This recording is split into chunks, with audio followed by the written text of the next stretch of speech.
Hello there, John Ruman again. Today we're going to talk about conflict resolution when it comes to your marketplace, and the core causes of conflict resolution. Well, why is conflict resolution such a big deal?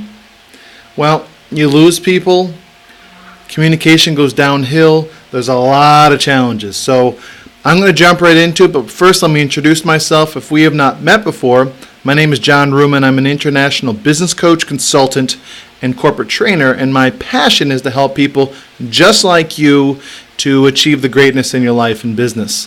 So if you cannot resolve and have good communication in your organization, you will have failure. So let's jump right into it. So this is a slide from me when hey, Margaret, pleasure to see you. This is a slide from a presentation and workshops I give on some of the causes of conflict within the organization. So again, this live today is all about why that happens. So I'm going to address these briefly and those of you who are on other streams like Margaret and Carrie. Pleasure to see you, Carrie. I will address, I'll tell you what I'm talking about because you don't see it on screen, you being on Instagram. So first is lack of equal opportunities. A lot of people, it may be a family-run business, it may be just preferential treatment among management, but people don't feel they have the equal footing so where they can actually grow within the organization. That's one, and that's a biggie. And what if it becomes clear and evident, and if it actually exists, there will be resentment, and people will have a feeling within them of a negative tone that can lead to bad things. A poor environment. So pretend you work in a factory and literally you are scared for your physical safety. So it doesn't have to be purely a terrible physical environment, but that's a biggie. A lot of people have, which is why OSHA and all the other organizations were created, to allow there to be protections in place for various teams, especially with jobs that could be dangerous or locations that could be dangerous. So taking necessary precautions is a biggie, and if that is not addressed and people aren't taken care of, that can hurt your business and the retention and the safety of your team. Unclear job roles. So if you have people within your team who literally it's kind of like, hey, let's add this to their job role, or let's add that to their job role, it can really be challenging for them because it feels like what I got hired for, I'm not doing it all. And people who are very, very good at what they do have a challenge, and this may be you actually. People who are awesome at what they do often are so good at handling and managing what they have going on that they take on more than they probably should.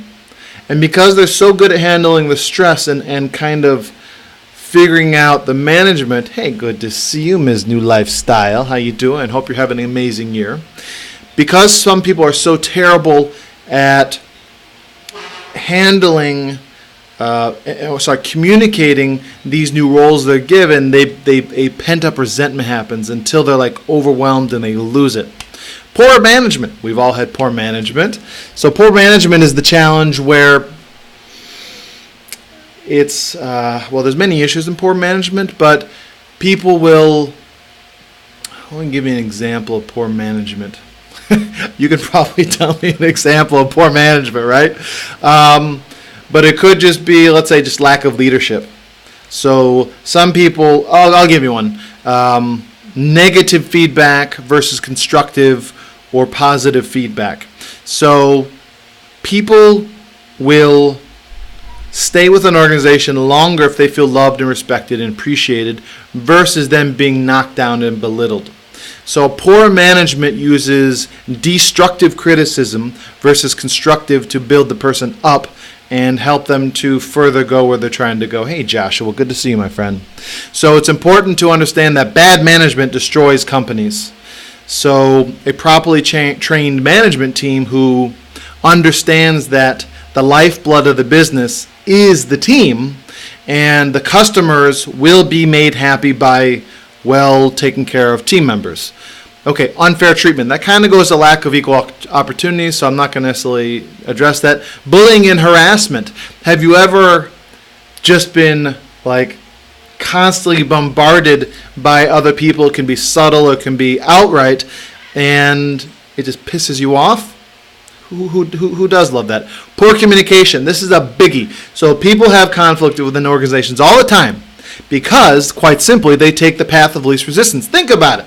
You're pissed off. Pretend you're pissed off at John. Oh, John, that jerk. Do you address the issue or do you walk around it? Most people take the path of least resistance. In other words, they'll avoid the situation. They may give subtle cues. They may use passive-aggressive behavior, but they won't address it. And what happens is people tend to hold on to those things until they're addressed. They tend to compress them within ourselves. And we can take that on a personal basis. Has anyone here ever heartbroken? And unless you actually address or like just deeply hurt by something, if you just compress it and don't actually address it and heal through it, it will always be there. In future relationships, in this personal example, will be hurt because you haven't actually addressed it. So a lot of people have issues actually addressing the emotional traumas that they have. Inadequate training. Has anyone here ever been to a job and they're like, okay, great, you have all the qualifications, sit down, I'll talk to you on Wednesday, and it's like Monday morning, you're like, but what do I do? And they don't even bother to train you. It blows my mind how many companies assume because a resume means this that the person is ready to go. And it doesn't mean that they aren't more apt and more able and have certain things ready, but people need to be trained. They need to be kind of warmed up to the situation. They need to know their peers at work. All these things need to happen.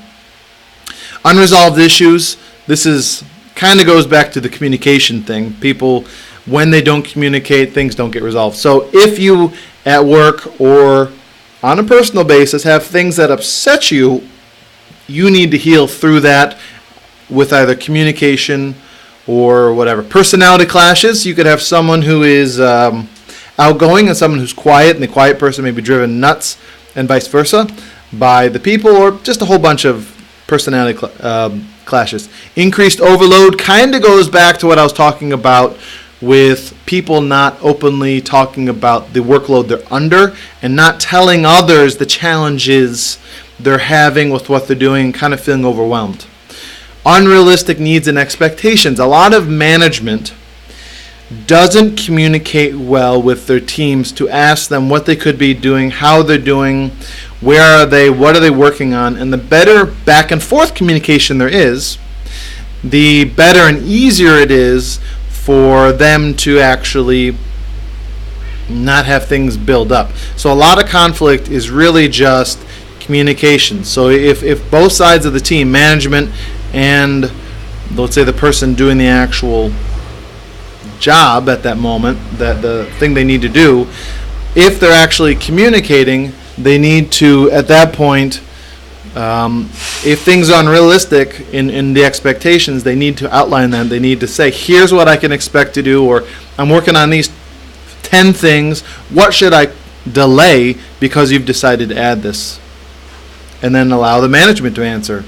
And you know, kind of work like that. So again, the intent is not to cause conflict, but a better understanding of what's happening. Hey, good to see you. So with that, these are the primary causes of conflict resolution. I'll actually go into on future lives and videos various aspects of how to actually resolve this, but a lot of people, it's important to know how these things happen, and that's kind of what today's live is all about. So those who are watching, thank you, I appreciate it. Hey Raju, good to see you, my friend.